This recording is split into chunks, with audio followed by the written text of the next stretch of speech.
Everyone, आज आपण बघणार आहोत molecular spectroscopy lecture number 7. Lecture number 6 मध्ये आपण बघितलं होतं calculation of bond length and calculation of Bjerrum constant और rotational constant in a diatomic molecules. आता टाइप 3 मध्ये आपण आज बघणार आहोत calculation of energy in a molecules. Rotational spectroscopy मध्ये जे एनर्जी लेवल्स असतात त्यांची एनर्जी आपल्याला कॅल्क्युलेशन करायची आहे. तर एक्झाम्पल आपण घेतलेला आहे. Example, the equilibrium internuclear distance in the molecule carbon monoxide is 113.53 picometre. Calculate the energy of molecule जे इज इक्वल टू 1. म्हणजे एनर्जी लेवल जे जी आहे, जे इज इक्वल टू 1, त्या ठिकाणची आपल्याला एनर्जी कॅल्क्युलेट करायचं आहे. म्हणजेच काय कॅल्क्युलेट करायचं आहे आपल्याला? E1 हे कॅल्क्युलेट करायचं आहे. E1 काय करायचं आहे याच्यामध्ये? कॅल्क्युलेट. गिव्हन व्हॅल्यू आपल्याला दिलेले आहेत. कार्बनची 12 आहे, ऑक्सिजनची 16 आहे, Planck constant 6.626 into 10⁻³ joule second आहे. C is equal to 3.0 into 10⁸ metre per second आहे. Avogadro's number 6.023 into 10⁻23. ह्या सगळ्या आपल्याला व्हॅल्यू दिलेल्या आहेत. तर आपण बघूया. We know that E rotational is equal to, rotational energy is equal to h square upon 8 pi square I j into j plus 1. हे इक्वेशन आपल्याला माहित आहे. हे याचं डेरिवेशन आपण डिराईव्ह केलेलं आहे. तर या ठिकाणी आपल्याला E1 कॅल्क्युलेट करायचं आहे. E1 कॅल्क्युलेट म्हणजे j is equal to value काय दिलेले आहे? 1 दिलेले आहे. j is equal to value या ठिकाणी दिलेले आहे 1. तर E1 is equal to h square upon 8 pi square I, ज्याची व्हॅल्यू 1 प्लस 1 बरोबर इंटू 1 प्लस 1 प्लस 1 2 इंटू 1 2. म्हणजेच E1 is equal to h square upon 8 pi square I into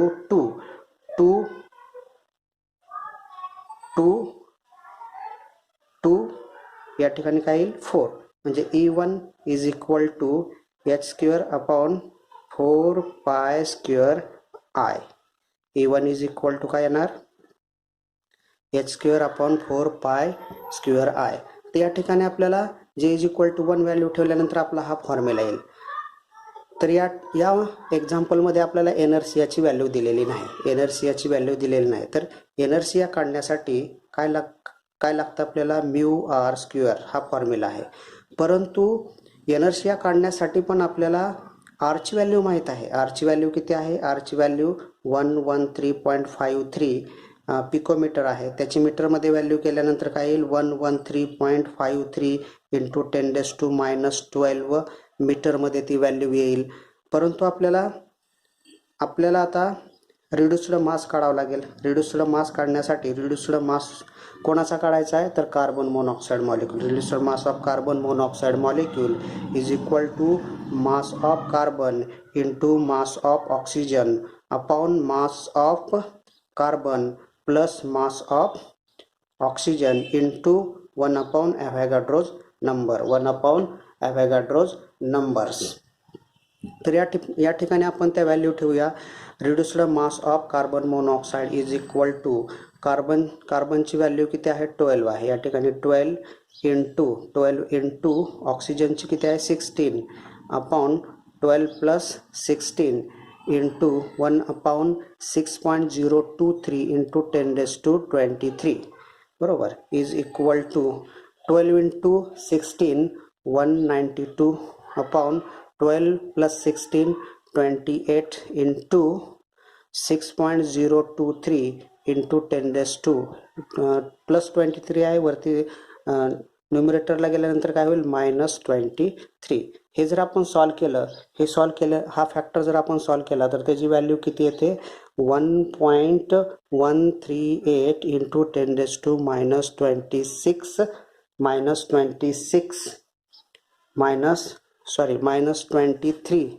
-23 ग्राममध्ये येईल.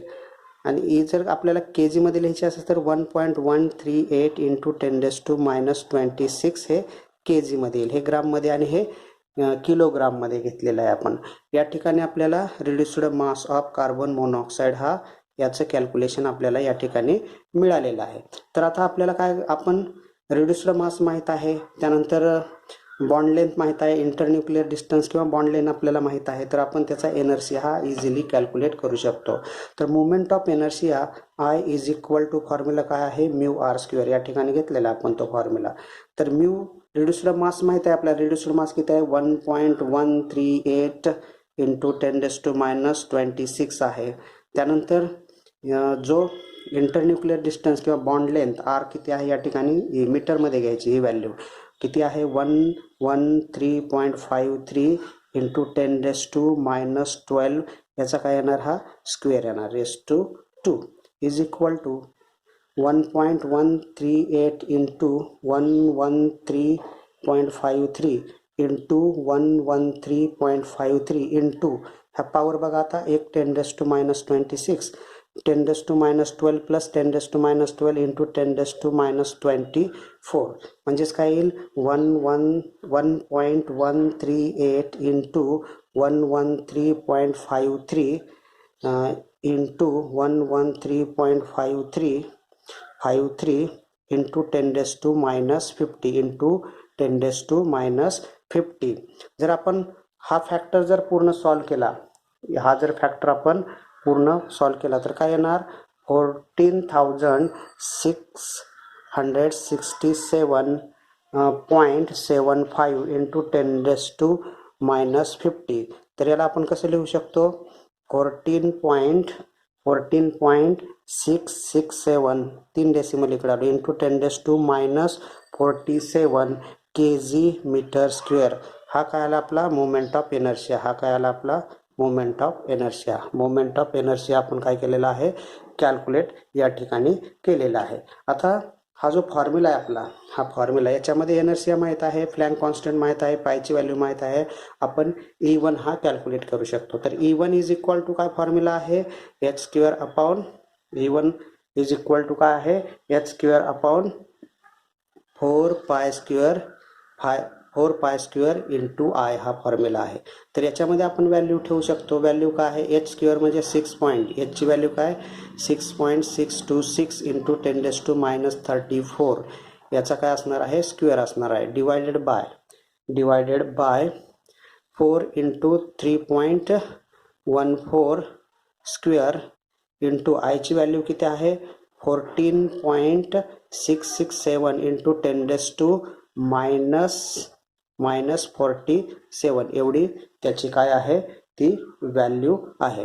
त्यानंतर आपण हे व्हॅल्यू आपण लिहूया 6.626 हा स्क्वेअर आहे म्हणजे 6.626 डिवायडेड बाय 4 इंटू 3.14चा स्क्वेअर इंटू 14.667.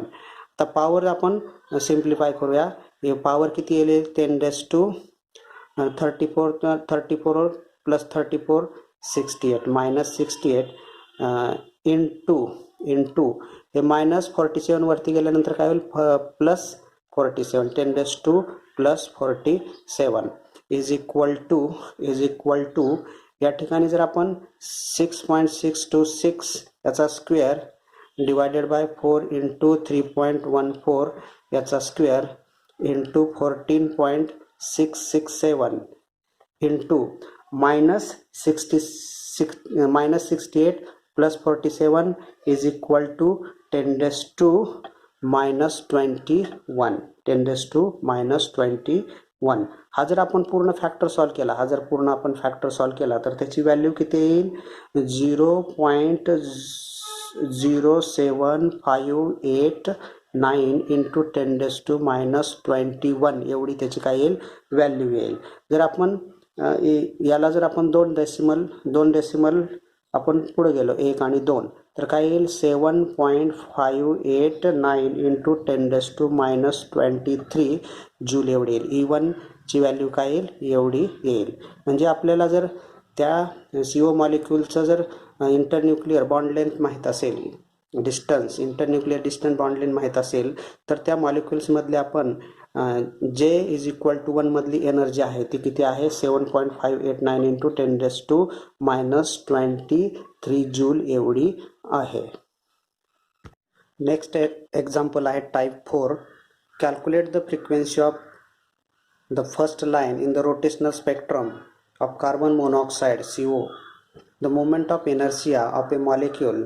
या ठिकाणी मोमेंट ऑफ इनर्शिया दिलेला आहे आपल्याला 14.56 into 10⁻⁻47 kg/m². Given Planck constant value दिलेली आहे. त्यानंतर वेलॉसिटी ऑफ लाईट याची पण आपल्याला काय व्हॅल्यू या ठिकाणी दिलेली आहे. तर आपल्याला या ठिकाणी कॅल्क्युलेट काय करायचं आहे, calculate the frequency of the first line, frequency of the first line in the rotational spectrum. म्हणजे या ठिकाणी आपल्याला कॅल्क्युलेट काय करायचं आहे, 2B कॅल्क्युलेट करायचं आहे. कॅल्क्युलेशन ऑफ 2B ची व्हॅल्यू आपल्याला या ठिकाणी कॅल्क्युलेट करायचं आहे. According to Bezier constant or rotational constant, B is equal to, we know that formula माहित आहे आपल्याला, h upon फॉर्म्युला काय आहे, h upon 8 pi square IC हा फॉर्म्युला आहे.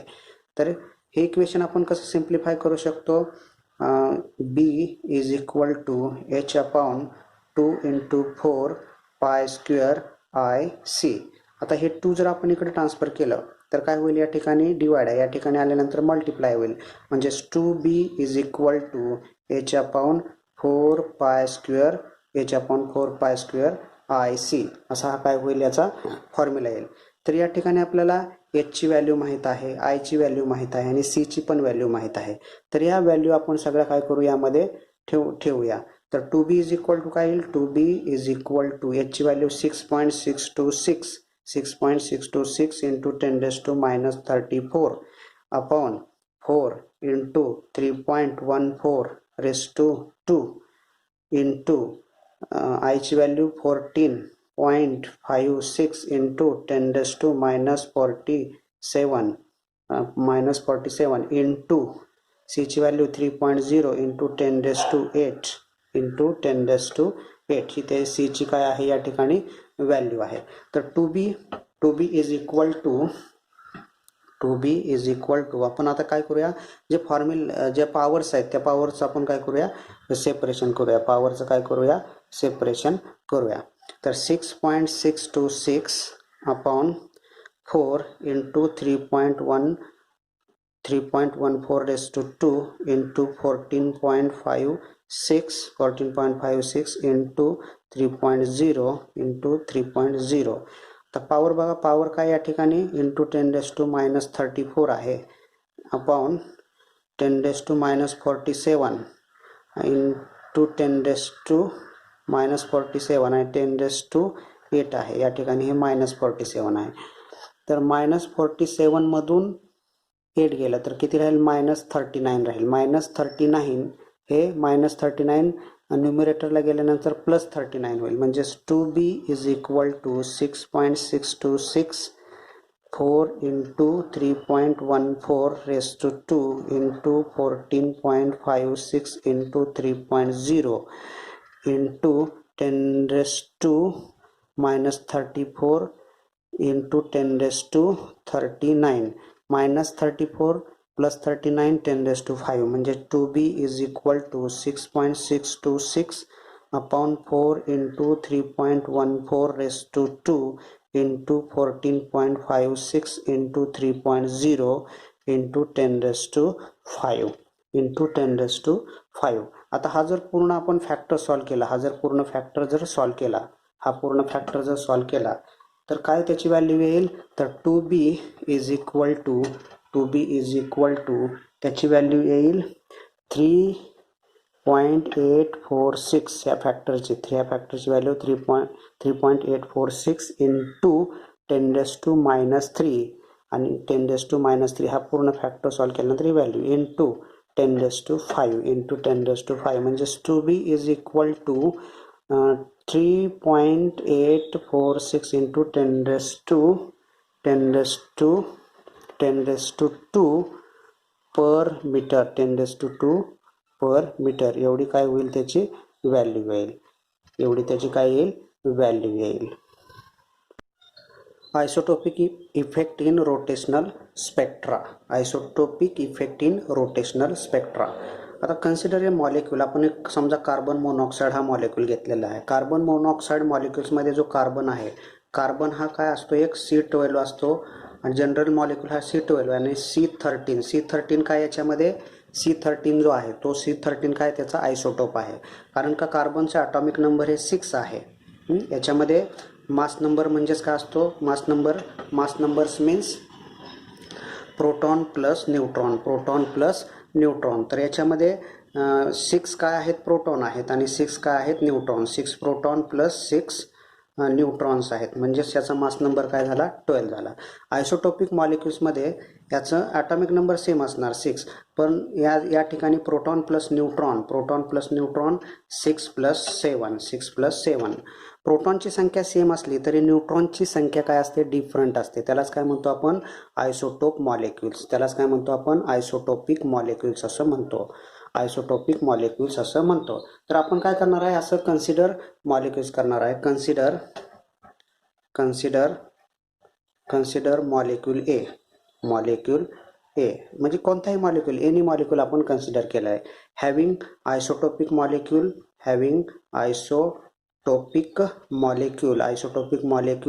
ए डॅश, त्याला आपण कन्सिडर करूया. तर ए डॅश कन्सिडर केल्यानंतर त्याच्यामधला जो रिड्युस्ड मास म्यू असेल, mu is a reduced mass of molecule A and mu dash जो असेल, mu dash is equal to reduced mass of molecule A dash, म्हणजेच आयसोटोपिक मॉलिक्यूलचा तो रिड्युस्ड मास असेल. समजा आपण आय कन्सिडर केला तर काय असणार आहे, I means moment of inertia of molecule A, आणि आय डॅश कन्सिडर केलं तर काय असणार आहे, moment of inertia of molecule A dash, म्हणजेच isotopic A dash molecules. Similarly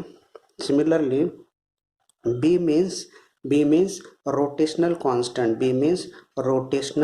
constant of molecule A, and B dash is equal to rotational constant of molecule A dash. म्हणजेच काय असणार आहे, आपला आयसोटोपिक मॉलिक्युल्स असणार आहे, आयसोटोपिक मॉलिक्युल्स. तर याच्यामध्ये आपण रिलेशन बघूया. समजा Bezier constant or rotational constant in a molecule is given by, in a molecule, A means काय, general molecule means CO molecule containing C12, given by B is equal to H upon 8 pi square IC, equation number 1. हे काय आलं आपलं, equation number 1. समजा suppose rotational constant in a dash molecule is given by B dash is equal to H upon 8 pi square I dash into C, equation number 2. कारण कसं आहे, याच्यामध्ये बीजेरम constant आणि मोमेंट ऑफ एनर्शिया कसे आहेत, हे change होणार आहेत. याच्यामधला एनर्शिया आणि रोटेशनल कॉन्स्टंट मात्र चेंज होणार आहेत. From equation 1 and 2 B upon B dash is equal to I dash upon I. हे याच्यामधलं काय येईल, असं रिलेशन येईल, याच्यामधलं रिलेशन येईल. But I is equal to mu r square in a molecule A, याला इक्वेशन नंबर 3 म्हणूया. and I dash is equal to mu dash r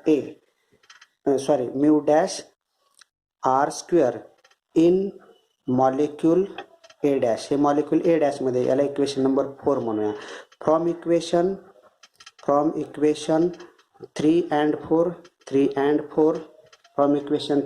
4, I upon I dash is equal to काय येणार, mu upon mu dash, mu upon mu dash. हे याच्यामधलं relation आलं, हे याच्यामधलं काय आलेलं आहे आपलं रिलेशन्स आलेलं आहे. जर आपण हे सर्व जर रिलेशन्स बघितले, हे सर्व रिलेशन्स बघितले तर काय, Bjerrum constant B upon B dash is equal to inertia I dash upon I is equal to reduced mass in a simple molecules and isotopic molecule mu upon mu dash. हे त्यांचं काय येईल, हे सर्व त्यांच्यामधलं काय येईल रिलेशन्स येईल, हे त्यांच्यामधलं काय येईल रिलेशन्स येईल. आणि फ्रिक्वेन्सी ऑफ स्पेक्ट्रम लाईन जरी आपण याच्यामध्ये बघितलं, frequency of spectrum line delta mu bar is equal to 2b असतं, बरोबर. हे कशा for molecule A, for molecule A frequency of spectrum line mu bar हे डॅश, हे कशासाठी झालं isotopic molecule 2b dash is for isotopic molecule, for isotopic molecule A dash. तर याचं रिलेशन्स काय येईल, mu bar upon from equation, या ठिकाणी इक्वेशन नंबर 5 आणि या ठिकाणी equation number 6. From equation 5 and 6 mu upon mu bar dash is equal to B upon B dash. हे याचं रिलेशन्स येईल, हे काय होईल याचं रिलेशन्स येईल. असे याच्यामध्ये रिलेशन्स आहेत. आयसोटोपिक इफेक्ट इन रोटेशनल स्पेक्ट्रामध्ये Bjerrum constant, inertia, reduced mass, frequency of spectrum lines, हे आपण त्याच्यामध्ये एक डिटेलमध्ये बघणार आहे. हे डिटेलमध्ये बघण्यासाठी आपल्याला काय करावं लागेल, isotopic effect in energy level diagram rotational spectrum बघावं लागेल. तर आपण एक एक्झाम्पल सीओचं घेतलेलं आहे, तर ते आपण एक्झाम्पल घेऊन आपण एनर्जी लेवल डायग्राम पाहूया. एनर्जी लेवल आपण काय करूया, डायग्राम या ठिकाणी पाहूया. तर एनर्जी लेवल डायग्राम पाहत असताना आपण एक्झाम्पल घेतलेलं आहे. आपण एक्झाम्पल कोणतं घेतलेलं आहे, कार्बन मोनॉक्साईड. कार्बन मोनॉक्साईडमध्ये या ठिकाणी कार्बन मोनॉक्साईड 12 आहे, या ठिकाणी 13 आहे, या ठिकाणी काय आहे 13 आहे. तर ह्या मॉलिक्यूल जनरल मॉलिक्यूल आहे आणि आयसोटोपिक मॉलिक्यूलच्या एनर्जी लेवल्स, आणि ह्या जनरल मॉलिक्यूल C12च्या एनर्जी लेवल्स ह्या C13च्या एनर्जी लेवल्स आहेत, जे इज इक्वल टू 0, 1, 2, 3, 4, 5, 6. आणि या ठिकाणी माहीत आहे E0 is equal to 0, E1 2 BSc, E2 6 BSc, E3 12 BSc, E4 20 BSc, E5 30 BSc आणि E6 42 BSc. आपण याच्यामध्ये ट्रान्झिशन दाखवूया. Transition 0 to 1, 1 to 2, 2 to 3, 3 to 4, 4 to 5, 5 to 6. अशा प्रकारे आपण याच्यामध्ये काय दाखवलेलं आहे, ट्रान्झिशन दाखवणं. याच्यामध्ये आपण transition दाखवूया 0 to 1, 1 to 2, 2 to 3, 3 to 4, 4 to 5, 5 to 6. या प्रकारे आपण याच्यामध्ये ट्रान्झिशन्स हे दाखवलेले आहेत. ट्रान्झिशन दाखवल्यानंतर या ठिकाणी आपण बघूया रोटेशनल कॉन्स्टंट. या ठिकाणी असं येईल, या ठिकाणी आपण हा स्पेक्ट्रम दाखवत आहोत. हा स्पेक्ट्रम या ठिकाणी अशा प्रकारे हा खालती काय होईल, याचा हा स्पेक्ट्रम येईल. हा मॉलिक्यूल एचा आहे, हा मॉलिक्यूल एचा आहे, हा मॉलिक्यूल एचा आहे आणि हा मॉलिक्यूल ए डॅशचा आहे. मॉलिक्यूल ए डॅश म्हणजेच कसला मॉलिक्यूल आहे, हा isotopic molecule. Isotopic मॉलिक्यूलच्या energy levels ह्या कशा असतात, जनरल मॉलिक्यूलच्या कशा असतात, बिलो असतात. म्हणजे खालच्या थोडंसं त्याच्यामधल्या एनर्जी लेवल्स कशा असतात, कमी असतात, एनर्जी लेवल बिलो असतात, बरोबर. म्हणजेच हे जी डायग्राम आपण दाखवलेली आहे, ही डायग्राम कशाची आहे, तर isotopic effect in energy level rotational spectrum in a CO molecules. या ठिकाणी पण आपण यांचा पण स्पेक्ट्रम या प्रकारे असा दाखवू शकतो, यांचा स्पेक्ट्रम पण आपण या प्रकारे असा दाखवू शकतो, बरोबर. तर या ठिकाणी 2B, 4B, 6B, 8B, 10B, 12B. या ठिकाणी 2B dash, 4B dash, 6B dash, 8B dash, 10B dash, 12B dash. अशा प्रकारे आपण यांच्या बँड्स दाखवू शकतो किंवा यांचा अशा प्रकारे स्पेक्ट्रम दाखवू शकतो. तर या ठिकाणी आपण लेक्चर नंबर जे 7 आहे ते आपण या ठिकाणी स्टॉप करूया. या ठिकाणी रोटेशनल स्पेक्ट्रोस्कोपी पण आपली कंप्लीट झालेली आहे. तर पुढच्या लेक्चरसाठी आपण व्हायब्रेशनल स्पेक्ट्रोस्कोपी ही चालू करूया. थँक्यू.